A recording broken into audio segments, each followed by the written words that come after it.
Pemirsa, kecerdasan intelektual bukan menjadi satu-satunya kecerdasan yang ingin ditumbuhkan dalam diri seorang anak. Ternyata ada kecerdasan yang bisa dioptimalkan sejak dini.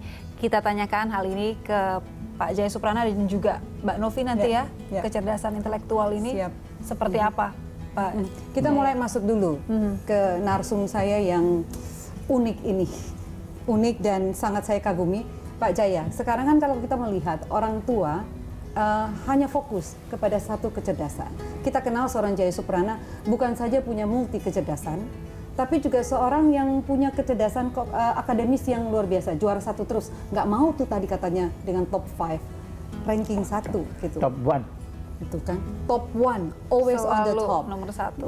Dan punya ini, orang tua melihat bahwa bimbingan belajar menjadi begitu penting, tapi dengan mengerjakan tugas-tugas sekolah tanpa melihat lagi bahwa musik, olahraga, bagaimana kecerdasan intrapersonal, interpersonal, linguistik misalnya, atau bicara kecerdasan spiritual yang paling penting dalam hidup seorang manusia itu tidak difokuskan, Pak.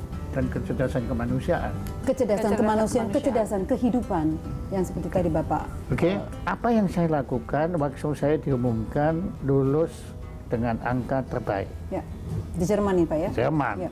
Tentunya. Saya nangis. Okay. Kemudian profesor-profesor banyak, terharu kamu, no? Menyesal. Menyesal. Kenapa menyesal, Pak Jaya? Karena saya kan sudah berhasil kan, jadi saya berhak untuk ngomong. Kalau saya nggak berhasil, lah ini gara-gara lu gagal kan, saya berhasil. Saya bilang, ini saya buang-buang waktu.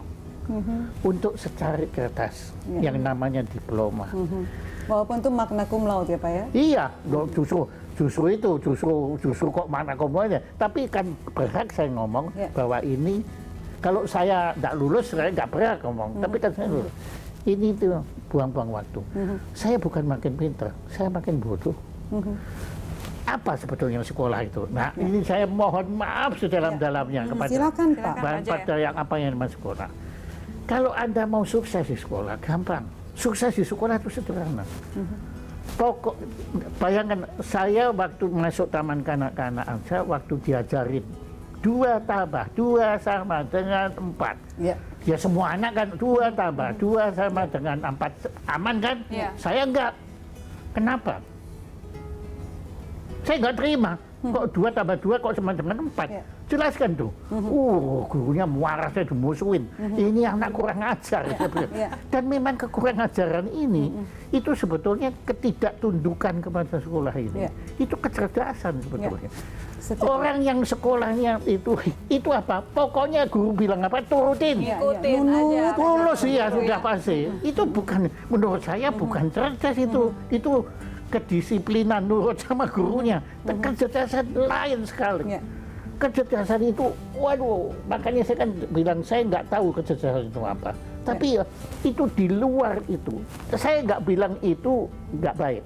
Oke, tetap itu lakukan. Seperti saya juga lakukan. Tetapi jangan anggap hidup itu akan selesai kalau Anda hanya punya diploma.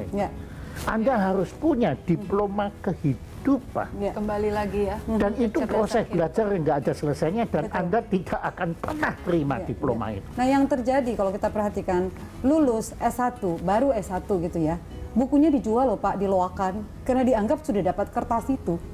Nah penyesalan yang terjadi bukan penyesalan Pak, kalau seperti Bapak bilang, sudah sekolah capek-capek, cuman ini yang dikejar. Kecerdasan kehidupan kemanusiaannya kemana? Mungkin bisa diberikan. Tapi kalau dia termasuk sudah selesai bukunya dijual, malah pintar itu artinya. Gitu ya? Dia tahu bukunya sudah ada gunanya kan. Ya, tapi enggak, kembali lagi. Tadi sebetulnya dalam bicara di luar rekaman ini, Anda tadi menyentuh satu, empati. Rasa empati yang harus ini yang saya lihat. Pak Jaya. Sekarang ini anak-anak kita zaman sekarang yang dididik gembleng secara akademis, ya saya bilang itu sekolah itu akademis ya, walaupun SD pun itu akademis ya, itu mereka akan rasionya dahsyat sekali. Betul, secara rasional. Logikanya pun dahsyat sekali, walaupun logika yang pattern, maksudnya logika yang tidak out of the box. Padahal kreativitas itu kan logika yang keluar. Kalau urgensi itu nggak ada lagi kreativitas itu. Mereka cuma mengulang lagi semua. 2 tambah 2 sama dengan 4. Itu aja kan. Padahal 2 tambah 2 bisa 5. Ya, Anda perhatikan ya, gini, ini menarik sekali. Dari dulu saya mengagumi satu cerita, sebetulnya suatu teka-teki. Ada seorang petani, peternak, dia punya 17 sapi. Anaknya 3. Kemudian dia memutuskan, karena punya 17, dia sudah terlanjur ngomong yang paling tua dapat setengah dari jumlah sapinya. Kemudian setengah 50% maksudnya. Sepertiga, yang nomor 2 dapat sepertiga. Yang nomor 3 dapat 1/9. Oke kan? Nah, mereka bagi orang tua kan uang baru uang dibagi bingung mereka. 17 ini kan angka prim. Ya, dibagi 2. Apanya yang keluar? Padahal sapinya dipotong nggak boleh kan, anunya mati semua nanti anunya gitu. Ini kalau Anda cara berpikirnya Anda berpikir akademis, nggak akan keluar. Nggak akan ketemu masalah. Anda harus berpikir out of the box. Unilateral, ini keluar dari garis. Ya, itu penyelesaiannya gimana? Anda harus menciptakan angka yang tidak prim, yang bisa dibagi 2, bisa bagi 3. Bukan bilangan prima jadinya, Pak. 17 sama 1. Kasih lagi 1. Dia kan curang anunya, tapi enggak, nanti Anda perhatikan. 18 bagi 2 berapa? 9. Oke, Anda 9 kan? 9 pegang, 9. Terus 18 bagi 3 berapa? 6. Jadi 9 tambah 6 berapa? 15 kan? 15. Terus 18 bagi 2 berapa? Bagi 9. 2 kan? 15 tambah 2 berapa? 17 kan? 17. Lihat. Bagaimana keajaibannya? Anda kan bagaimana tadi kan akhirnya kan keluarnya 17 lagi, padahal kan ditambah 1. Ini hidup itu seperti itu. Hidup tuh nggak bisa diperhitungkan. Makanya tadi kan Anda bilang mau mengukur, aduh jangan. Mengukur kecerdasan dengan IQ tadi ya Pak. IQ saya pernah diukur, IQ-nya berapa Pak? Waktu pertama kali itu IQ saya 144. Pertama kali. Gurunya marah semuanya, keliru dia bilang. Oh keliru. Mereka bilang, terus oke, mereka bilang diulang. Khusus saya kurang ajar nggak? Pokoknya saya nggak mungkin. Kan nakal sih Pak. Jangan, untung nggak jahat ya pokoknya. Nah, setelah IQ kembali, saya bilang ini diulang. Oke, saya bilang. Ulang. 149. Malah lebih tinggi. Terus saya tanya, mau lagi diulang? Nanti saya tingkatin lagi. Lama-lama kan saya tahu caranya cara mengerjakan ya Pak ya. Iya, betul. Ini pertanyaan terakhir, minat dan bakat. Ini kan sekarang kita melihat banyak sekali tes-tes yang diadakan untuk mengukur minat dan bakat. Orang tua kepengen sejak kecil udah tahu, oh anak saya mau jadi seperti. Loh sekarang kan ada yang pakai ini sidik jari segala. Loh ya sudah, itu adalah industri pendidikan, industri psikologi. Yang sudah itu adalah hak Anda untuk mau beli atau tidak mau beli. Ya terserah ya. Tapi anunya. Tapi saran Pak Jaya Suprana. Kalau saya nggak percaya itu semua. Sama Pak, saya juga nggak percaya. Ya sudah, lo kok bikin acara ini?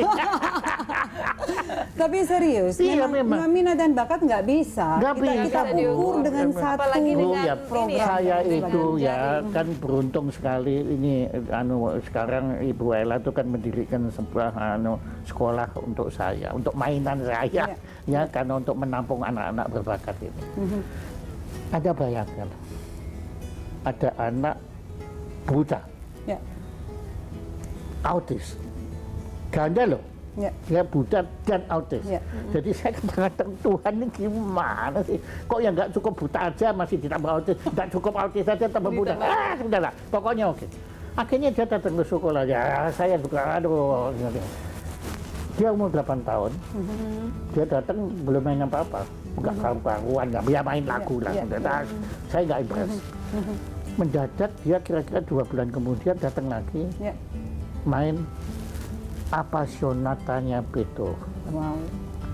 Appassionata Beethoven itu mahakarya yang paling sulit, yang saya waktu itu usia saya 21 tahun baru bisa. Itu pun saya babak belur berdarah-darah ya untuk mempelajari itu. Anak ini umur 8 tahun tidak ada yang didik. Betul. Tahu-tahu dia bisa main itu. Saya tanya sama ibunya, karena dengan anak itu aja saya tidak bisa komunikasi. Anda tahu dan dengan anak-anak autis kita kan tidak bisa komunikasi. Ibunya, saya tanya, dia yang ngajarin siapa? Ibunya pun nggak tahu, cuma ibunya membelikan dia rekaman orang main apa Sonata. Dia cuma denger kira-kira satu. Ini hidupnya dia tuh cuma gini, dipasang ini ya kayak putri Anda itu cuma ininya iPhone apa itu membaca aja. Apa itu namanya? Itu bukan baca, tapi musik kan. Dia kan nggak bisa lihat. Dia tidak tahu Beethoven itu siapa. Dia tidak tahu sonata itu apa sonata tidak tahu, tapi dia main itu. Saya tuh cuma saya periksa belakangnya ada sayapnya, enggak ada. Ternyata bukan angel ya Pak, bukan bidadari ya Pak ya. Juga. Bukan malaikat juga. Dia manusia biasa yang dianugerahi. Jadi udahlah. Menurut saya. Tapi menurut Bapak peran ibunya kan sangat besar sekali untuk memberikan semua sarana dan prasarana ini. Makanya sekali lagi kan saya bilang, ibu ini kan sudahlah parenting ini akhirnya apa sebetulnya? Happy parenting itu apa? Kasih sayang. Betul. Kasih sayang Ya, itu Anda bayangkan ya, dengan kasih sayang ibunya. Ini sekarang anak ini sudah umur 13 ya, 13. Sedang saya persiapkan untuk main di Sydney Opera House. Nah, ibu makanya sebetulnya inti dari pembicaraan ini, kalau saya boleh ya. Silakan Pak, memang kita masuk di akhir acara. Kita masuk ke konklusi memang sekarang Pak. Apa happy parenting? Happy-nya dihilangkan aja dah. Apa parenting itu? Kasih sayang. Parenting identical dengan kasih sayang yang sayang. Sudah. Dan guru parenting itu bukan saya, Bu. Wong saya anak aja nggak punya. Guru parenting itu setiap ibu. She is the best parent. Walaupun ini saya agak merasa nggak adil terhadap father, sebetulnya father juga. Ya jadi oke lah, saya bilangnya mother and father is the best parent. Terima kasih banyak Pak. Inspiratif sekali. Inspiratif. Banyak ilmunya. Banyak sekali. Ya inspiratif bagi yang ngerti, nggak ngerti dia ngomong apa ini semua. Banyak yang keliru-keliru juga. Terima kasih banyak Pak Jaya Suprana. Salam untuk keluarga.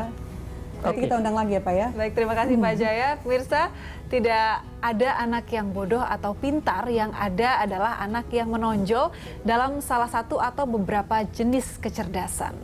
Psikolog Howard Gardner menyatakan kecerdasan bukanlah sesuatu yang bersifat tetap. Ia adalah kumpulan kemampuan atau keterampilan yang dapat ditumbuhkan dan dikembangkan. Ya pemirsa, sebelum berpisah, saksikan tips mingguan Happy Parenting dari Novita Tandri berikut ini. Di usianya yang keempat, Thomas Alva Edison mendapat kabar buruk dari gurunya. Karena bodoh dan tuli, Nancy Edison, sang ibu, diminta mengeluarkan Tommy dari sekolah. Sang ibu lalu memutuskan mendidik sendiri anaknya yang hanya 3 bulan mengikuti jenjang sekolah.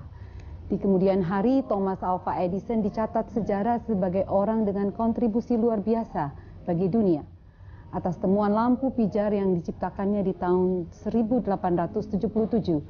Padahal pada masa itu dia nyaris kehilangan pendengaran, tapi justru disyukurinya karena bisa lebih banyak berpikir daripada mendengar pembicaraan kosong.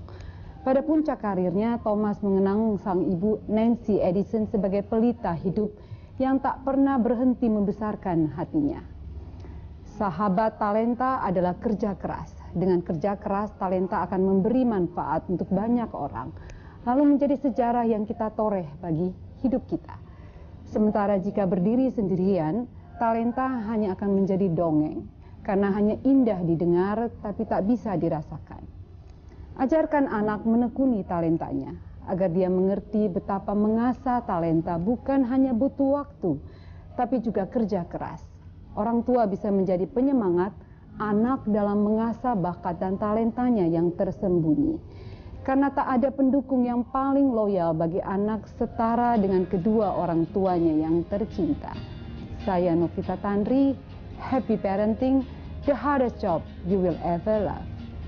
Dan tips tadi mengakhiri Happy Parenting episode kali ini. Mewakili kerabat kerja yang bertugas, saya Dora Edward.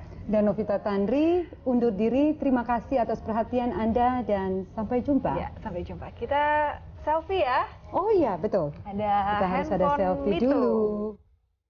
Kita ada Mito untuk Vivi.